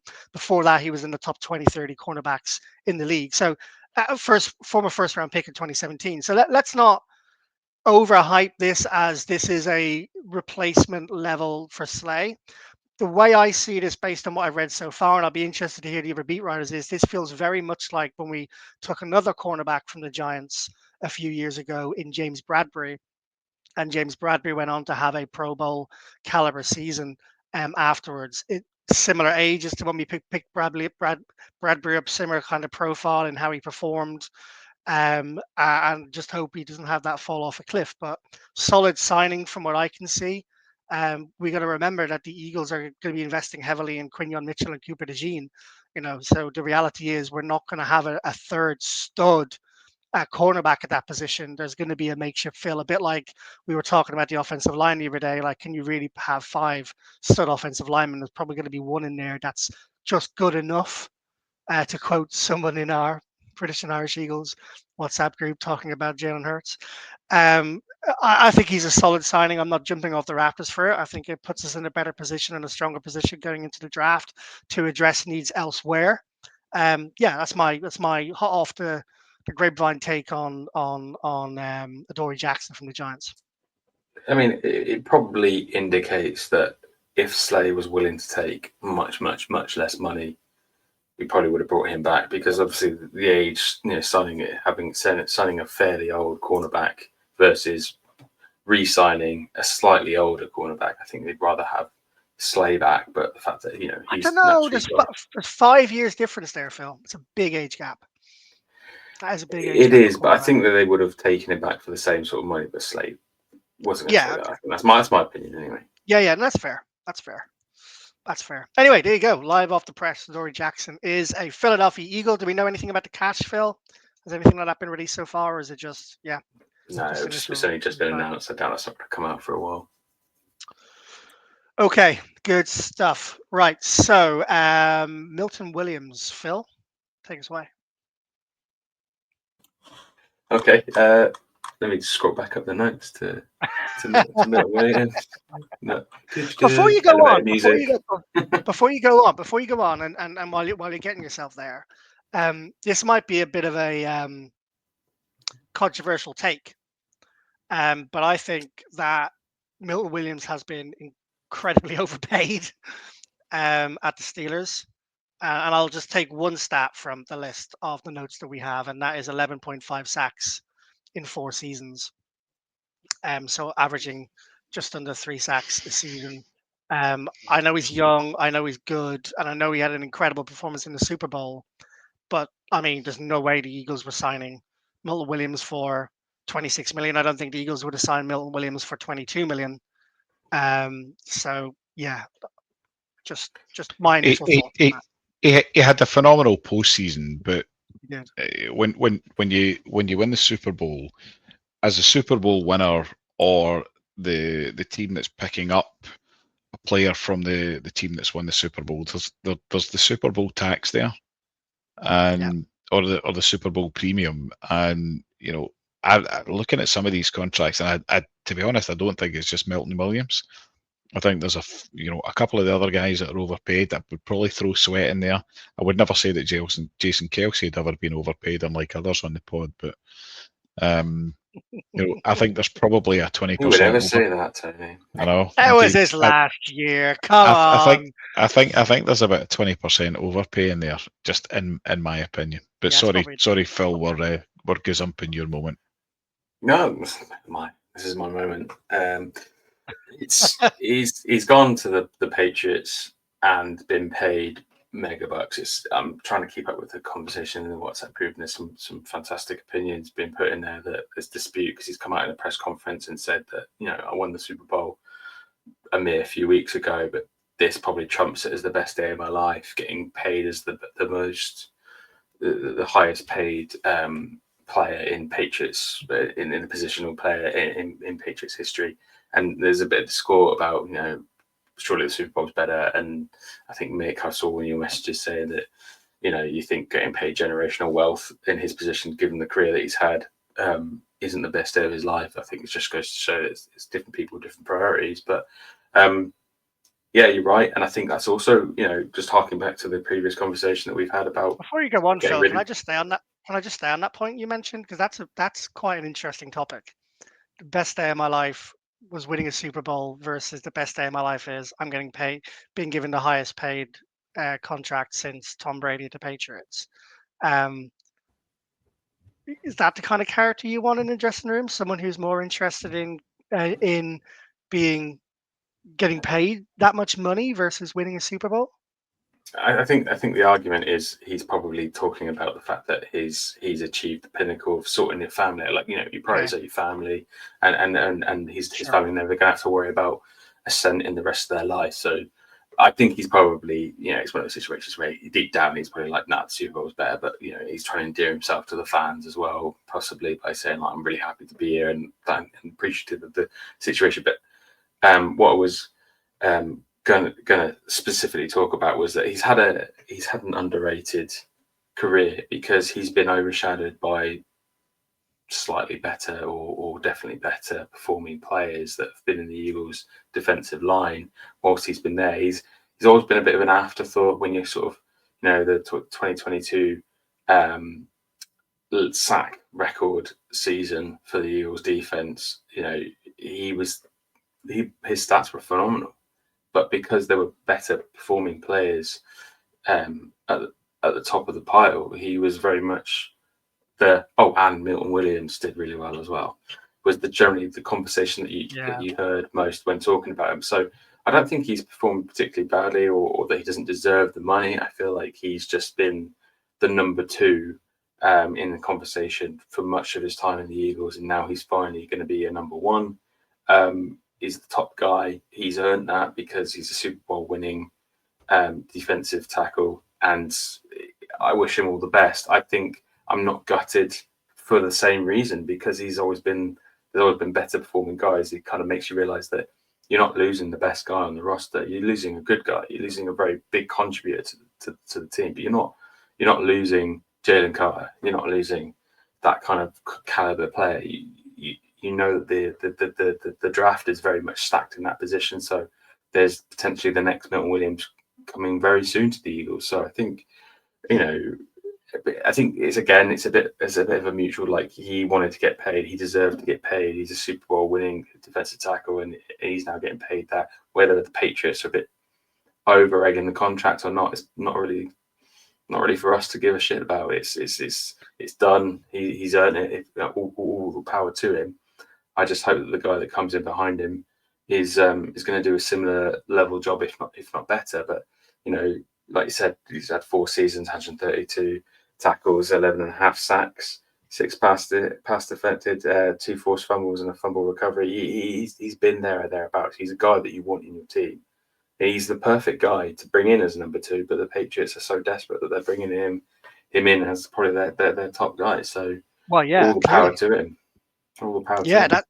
that's good. And Yeah, then it's yeah. the Great. compensate. What I was going to say was that it's the Super Bowl tax that Tony mentioned. You know, this is the time to cash in on those kind of players because their value is never going to be as high, which obviously contributes to the compensatory pick formula. So Howie is, yes, he's stacking picks. I don't necessarily believe he's stacking picks. I think he's just cashing in on value while it's at its highest. Yeah, I mean both definitely, but yeah, you're Both, probably yeah. you're more accurate with that take. And just like Josh Sweat, he was a third round pick for the Eagles in 2021, and we're going to get a third round pick back from him. Josh Sweat, fourth round pick, we get a fourth round pick back from him. Won a Super Bowl, don't have to pay him anymore. Makes good business sense, right? Well done, Milton Williams. As I said before, you will forever be immortalized as an Eagles Super Bowl winning player, and there are not many of those in the history of a franchise. I'm going to just breeze through a couple of players here who have gone. So Kenny Gainwell, believe he's signed for the Steelers. So he joins Slay over there in Pittsburgh. Will forever be known as Playoff Kenny in 2022. For those of us who remember listening to our podcast back then. But to be honest, never really lived up to the hype that some people thought he could do. We know he was a real good character guy in the dressing room. Jamal Singleton told us that. We know that Nick Sirianni absolutely loved him. Quick shout back to CJ Gardner Johnson. You know who CJ Gardner Johnson's biggest fan was in terms of their attitude in the dressing room? Nick Sirianni. So that tells you something as well. 4 years with the Eagles, Kenny Gainwell, 12 touchdowns, 1,200 rushing yards, 700 receiving yards.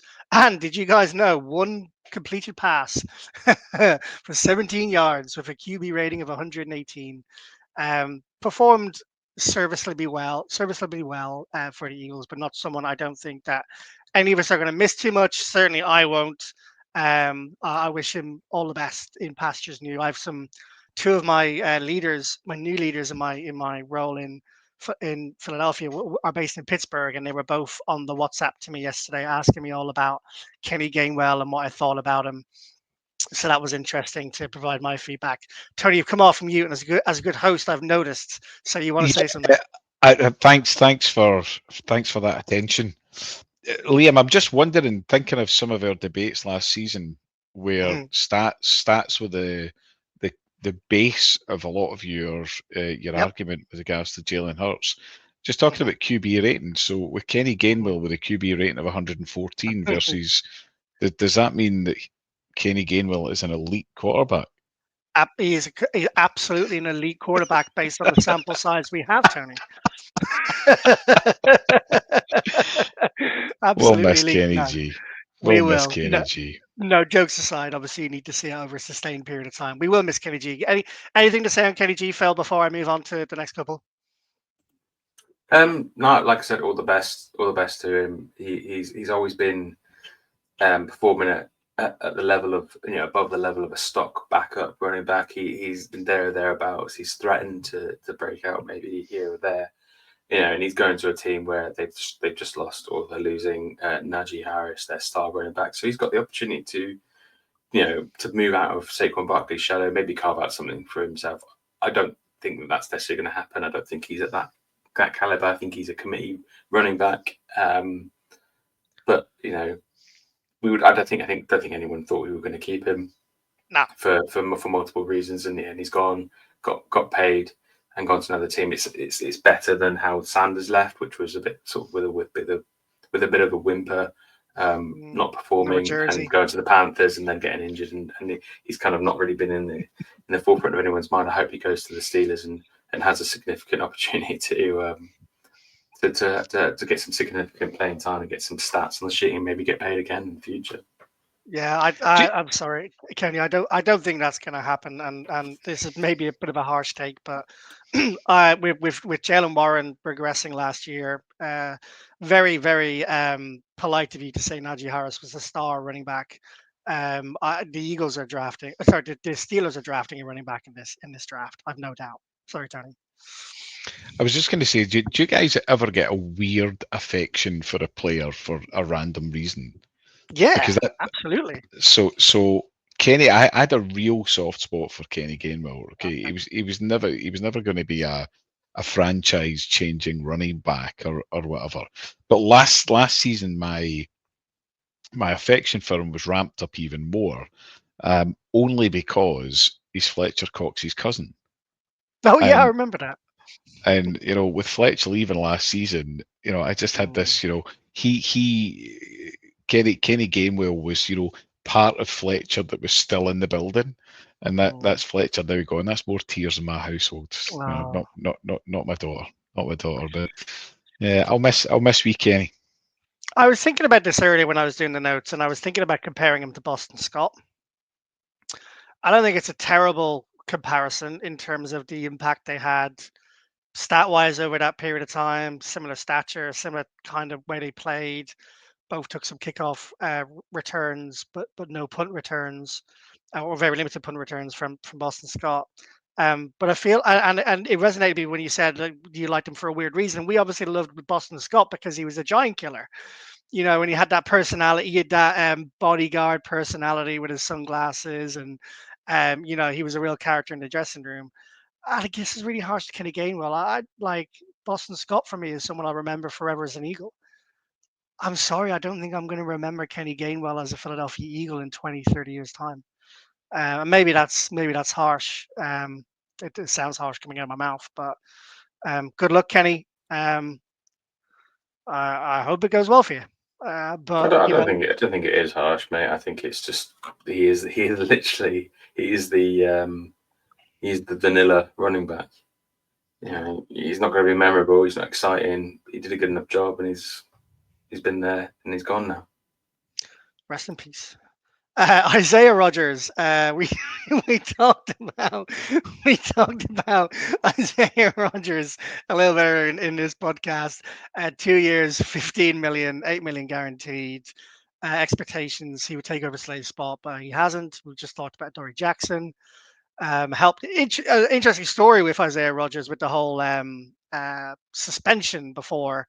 We had him, and then we were waiting to see what he was like, and then there was rumors in the training camp that he might not even make the team. And then, what I will say about him is he made some plays that impacted the Eagles making the Super Bowl, and not to a large extent, but there were a number of times. I think Slay went out injured in maybe 16 of the 17 games last year at some point, and Isaiah Rogers stepped in and did a serviceable job. Yeah, did he let a couple of touchdowns go? Yeah, but it wasn't like a James Bradbury moment, or it wasn't like there was a massive drop off, and he had one forced fumble and four passes deflected. And this is going to sound harsh as well. I feel like Isaiah Rogers has made more of an impact at the Eagles in 1 year doing what he did at that crucial position than Kenneth Gainwell did in 4. This is so harsh to Kenny Gainwell. But look, we'll move on quickly from that because we're running out of time here. James Bradbury, thank you for your Pro Bowl year in 2022-23 season. You did an incredible job there, and you were a big part in our lead up to the Super Bowl. We won't talk about that last play in the Super Bowl. I think I speak for all of us when I say I hope none of us remember watching you in 2023, and we just expunged that from our memory entirely. And yeah, Bradbury's gone. Moving on. Oren Burks, 2 forced fumbles, 41 tackles. You did okay, lad, but you won't be missed. It's my comment. What's wrong with me today? Oren Burks, thank you, but you're gone. Kenny Two Gloves. I'm not even going to read what I said because that also sounds harsh.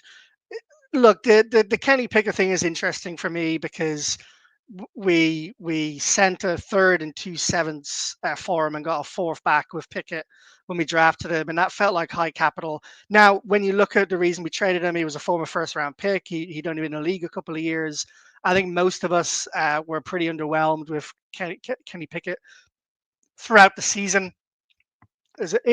I wrote it's a poor trade, but then I look back and I look at the DTR trade we got this time. So if you look at the trade back then, we get DTR, a fourth and a fifth for a third and 2/7, and that's not awful value for money when you look back. And I did check out the picks in 98 and 120, and they the players who were picked then were not even worth mentioning. So it's not like we missed out on a serious player at those positions. Anything to add on Kenny Two Gloves other than we know who our QB2 is in 2025? I think this is exactly what Howie wanted out of this situation. He got Kenny Pickett and hopefully gave him the opportunity, which he got. He performed mid and he got something back for him. The DTRs could be. He's a more of a Hurts-like player, so maybe he might have some more success, but there's not really anything in it. But he's got something back from me. We all know how he likes a quarterback factory, and I think that's exactly what he wanted. McKee, I'm excited to see what he can do as a backup and DTR behind him again. Quite a nice little quarterback room. Seemed quite good. Yeah, I'm going to shit all over that opinion for a second. DTR has 1 touchdown and 10 interceptions so far in his career. He had a top 30 visit with the Eagles. Worth no points. He has the same chess coach as Jalen Hurts. That was released today. He's going to be Eagles' 3rd quarterback. He lacks arm strength. Can't drive the ball down the field. Timing isn't great. He's like Jalen Hurts in that he can run. And I don't mean to be. It was the Browns, though, Liam. Let's just be honest. This is true. And he did have a good college career and all that kind of stuff. And maybe I'm being a bit harsh, which seems to be my theme of the night, the last 20 minutes. But yeah, DTR. I don't know whether I'm buying the whole quarterback room scenario here. I actually think this play is more like I don't want any competition for QB2. I want McKee to have a full run at it. That's my vibe on it. Tony? I think that's what's going to happen. The other stat on DTR is he's only won 1 game in the NFL, but ironically that was against Kenny Pickett. So I didn't know that. That's interesting. Yeah. So anything to say on Kenyon Green, the guard that we got in the trade from Houston? What do we think about that? I think this is one that you can't have seen Vic Fangio accepting that unless he saw something in him. And Jeff Stoutland, you mean? Sorry, Jeff Stoutland, exactly. Yeah. Stoutland, Judy. And you just wonder if he is the Mekhi Becton of this upcoming season. So he's taken something because he's seen it, he knows he can develop it, and if Mekhi goes, then possibly that's a natural replacement. But it's none of us were particularly excited about the Becton signing, so I think I feel the same about Kenyon Green. Wait and see what Stoutland does with him, and this time in 12 months' time, we'll be saying, "Why on earth have we traded Kenyon Green?" Yeah, I hope. I mean, the 15th overall pick in the draft in 2 years. He's 23 years old. He's a 23-year-old guard. Talk about Jeff Stoutland like molding people. He was a 5-star tackle coming out of Texas. Becton's probably gone. I kind of hope Becton still stays because Becton and so Green was a tackle coming out of college. So you would have 2 kind of swing tackle on the offensive side players there, both young, both former 1st-round picks. Like if we have Mailata, Dickinson, Jurgens, Lane, and then we have Becton and Green, then holy mother of God, like the potential of that front 5 and with the 6th person swinging in is huge. Another one for the Stout University. Let's see if it pays off. He's not a massively oversized guard like Dickerson. He's not 6'7". I think he's 6'4" when I was looking at it earlier on today. 328 pounds if my memory is anywhere near good, because these are not in the notes. Yeah, let's see what comes of it. I think Kenyon Green, as you say, Tony, is it could go one of 2 ways. It could be like, well, that was just cannon fodder, or it could be, holy moly, this is an incredible pickup. And he's 23 years old. Like the 1st-round pick, 20 years old, 5-star recruit. I mean, the ceiling's huge in what he could be. So I'm interested to see how that one develops. Right. I know I've spoken a lot in the last few minutes. I just wanted to get through some of those things because there are a couple of interesting things I want to talk about. You guys still okay for the next 15 minutes? Yeah. Okay, cool. We're going to talk a lot about free agency in the coming week. Sorry, free agency. We're going to talk about free agency and the draft in the coming weeks and months and trades, etc. Before we look at the draft, because we're going to spend a lot of time on that, there are 3 players, only 2 of which I put on the notes, that I think are big moves for potential moves for the Eagles. One is Justin Simmons, safety out of Atlanta, who has played with Vic Fangio before. The other is Trey Hendrickson, who is at the Bengals and has 36 sacks in the last 2 years, has led the sacks last season. Can I just get your opinions on whether you think either of these 2 moves are plausible, and whether you think Harry might make a big move like that, or are you expecting there not to be much more move, not a big move in free agency now, and we're likely to see more of our moves in the draft with trades for draft picks and moving up, etc. On Trey Hendrickson, Justin Simmons, and then the last one is Aziz Ojulari from the Giants, who is 24 years old, defensive end, and at the moment is still potentially around. Don't know if the Giants are going to send us a third player in the space of 2 years, but we'll see. Tony, Phil, whoever wants to jump in. Trey Hendrickson, Justin Simmons, and Aziz Ojulari, a name I probably butchered.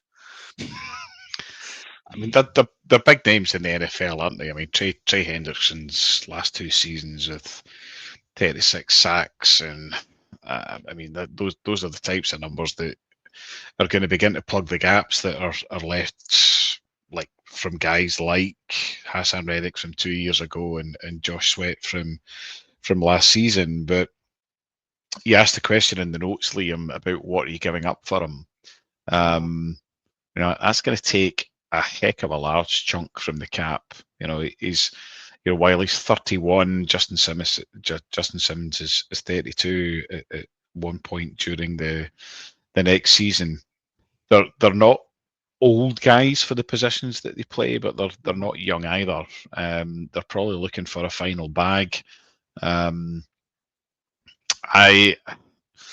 going to trust Howie on this one. It would be nice to get a bit of a splash signing, I have to say. But why are the Bengals giving up Hendrickson?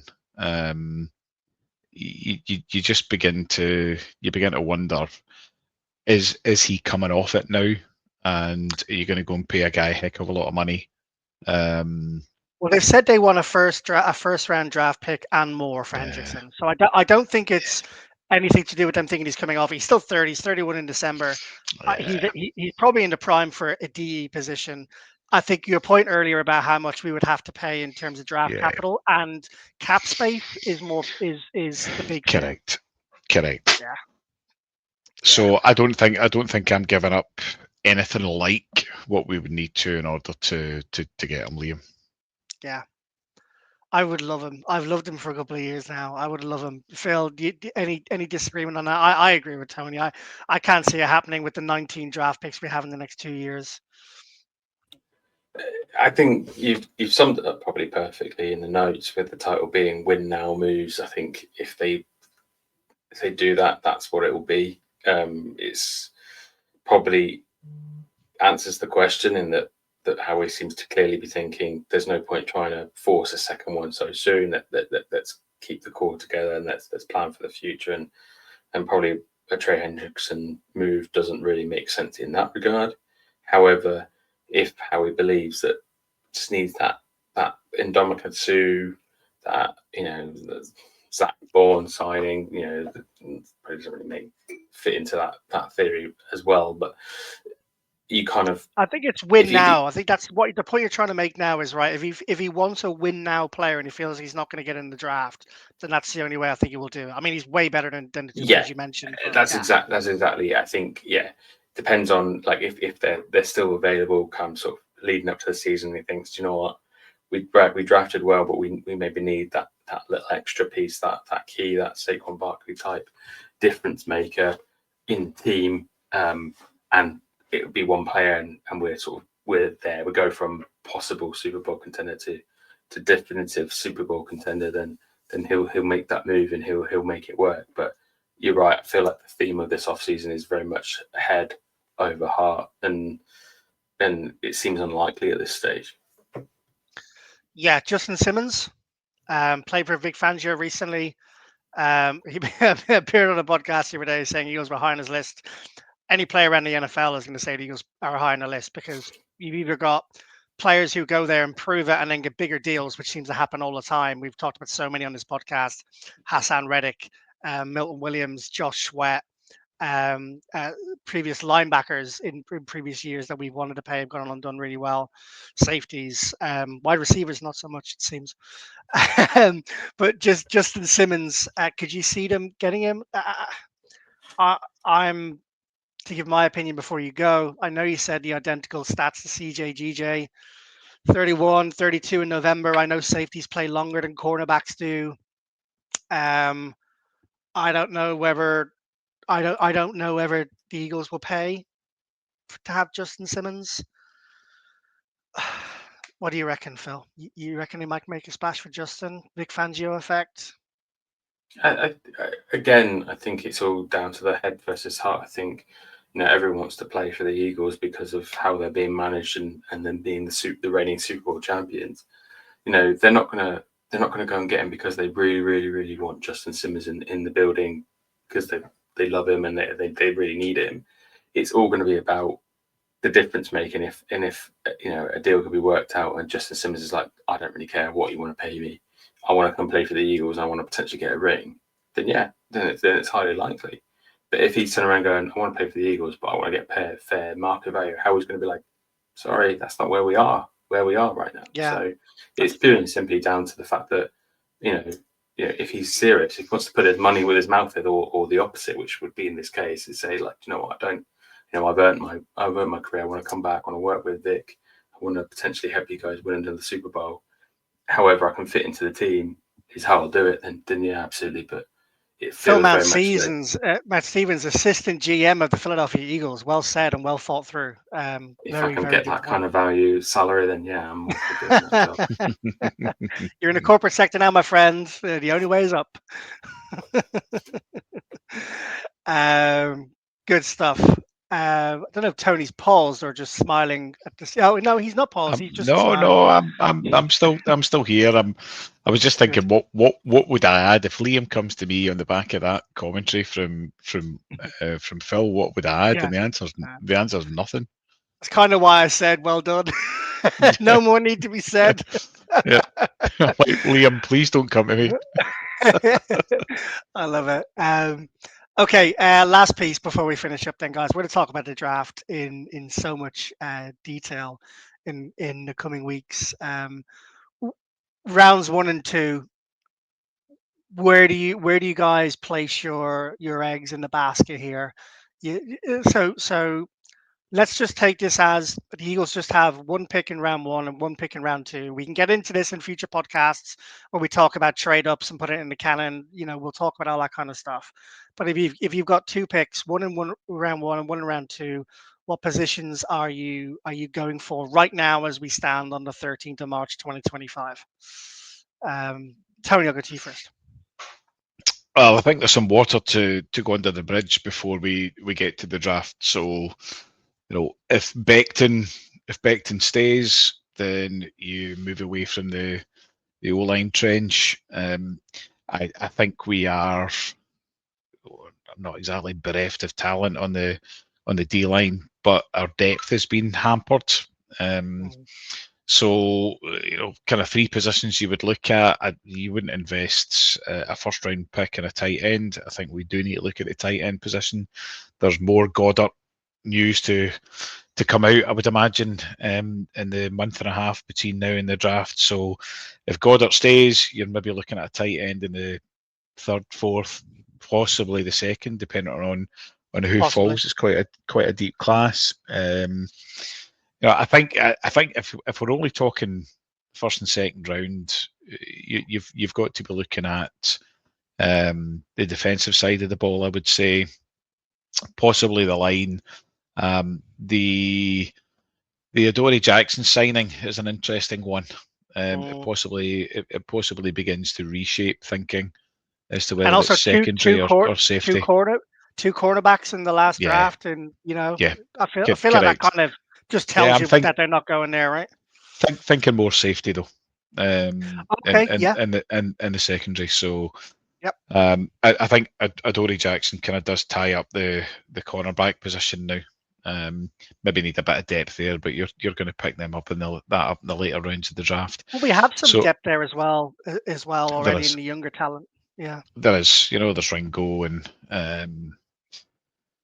who else is there? So is Obviously Sidney Brown Rogers. at safety? Sidney Brown at safety. You got Eli Ricks around still. Correct. So some young talent, but unproven talent. Which is kind of pointing you to the trenches, isn't it? Yeah. What about you, Phil? Oh, he went to Click go the off wrong mute and he button. went off camera. The stop camera and mute button are very close to each other. So I've been very rare for me. I'm usually the last person to get into the mock draft machine, but I've spent a little bit of time this afternoon just trying to see. Well, I'm with Mick on some of our Road to the Draft podcasts as well. I feel like you're way ahead of me and Tony here. You're almost a semi-expert now. I'm definitely 100% not. However, there is a Notre Dame player there with a link to Mick, Xavier Watts, that's sort of in the mid second round. Did you ask Mick? Sorry to interrupt you, Phil. Did you? Nope. Yeah, I know you were looking at the website we need to do today. Did you say, Mick, give me a little player I can talk about on the podcast tonight? I did not, but every time I did a mock draft, I did about 3 or 4 this afternoon. Xavier Watts was always there or thereabouts, and I guess because of knowing Mick and how passionate he is about Notre Dame, I couldn't help but sort of gravitate towards him and know that the safety position is going to be a depth piece at least, or a future piece going forward. So it could be quite high on the agenda. I can't help but think that if there's not a player that we like at 32, that we'll probably trade back into the second and pick up someone like Watts. And then, but on the edge, you've got Nick Scorton from Texas. Who is an edge player who is sort of falling about the same sort of falling at the pick of number 32 in that position. So sure. I feel like those are the two positions personally that we're going to be looking at based on the movements that have been through the Eagles. But that being said, who was it? I think it was PHLY that made a good point, which was, we've had a lot of defensive players in the first round over the last few years, which then, thinking as Howie seems to be doing at the moment, 2-3 years down the line, is presenting a lot of headaches on the defensive side of the ball, contract-wise. Thinking that maybe he needs to kind of get a few offensive players if we're going to go first-round picks, and with the contracts that they're going to be awarded and expectations of performances and so on and so forth down the line. I wouldn't be surprised if maybe Howie looks at a tackle, knowing that the defensive interior linemen and edge rushers are quite deep in this draft. So he might be thinking, Zig, when you zag, go for a tackle now, maybe in the second round pick up a defensive player. Interesting. Very, very interesting. So I think the sense I've got from the both of you there is there's 3 positions that we think they might go for. Offensive line, depending on what happens in the next month and a half. And also we know how, if there's someone there available, if there's a tackler or a guard on the board who has fallen, Howie is he's going to struggle to not pull the trigger on that, right? Based on his history. Edge, because that's the obvious need that the Eagles have right now. And interestingly, that's the need that we all said after the draft last year that the Eagles had, not knowing what Nolan Smith would do, etc., and not knowing if Jordan Davis was going to play better in the defensive tackle position. Milton Williams needed to step up as well, and Brandon Graham, we weren't sure what that was going to look like. And then we went and won the Super Bowl. So yeah, and then the safety. And I haven't gone into the players yet. I'm not doing a mock draft yet. I will do soon. I will do it this weekend. But I aggressively agree with you both. Basically, for me, it's defensive edge is the most pertinent point of need right now, and safety, given what's happened with CJ Gardner-Johnson, is an obvious need as well. There's been some stories about Cooper DeJean. Could you move him into safety? for a year if things don't work out, and then bulk up the cornerback line. I don't think that's going to happen. I think he's one of the best cornerbacks in the NFL last year. I think him and Q are locked down for the next 10 years, hopefully, as Eagles cornerbacks. I think it's more likely he plays as cornerback on the outside than he is going to safety. So for me, it's defensive end and safety for rounds 1 and 2. But I'm sure our opinions will differ, change, and evolve over the coming podcast as we look at this draft class in more depth. And with 32, 1, 30 seconds left to go in the podcast before we hit the 2-hour mark, I will end us there and say thank you to you both for a really enjoyable first podcast of the 5th season of the British and Irish Eagles. We haven't done a Loch Lomond ad read in this podcast. Maybe we need to do a new one for Mick to do for the season that we'll release in next week. But a thank you to our sponsors of this podcast in Loch Lomond Group Whiskies, and also to Passyunk Avenue, who've just opened a new venue in Kensington. So if you haven't been, go and check that out as well. Lots to talk about, lots to discuss over the next few podcasts. And I have to say, personally, for me, having worked my butt off for the last month, it's nice to get back to doing something in my spare time that is as fun as talking to you guys, and hopefully everyone listening in has really enjoyed it as well. So, Tony, thank you. Phil, thank you. We are the British and Irish Eagles. We are here for our 5th season. Let's go run it back and make this a dynasty. Go Birds. Fly, Eagles, fly.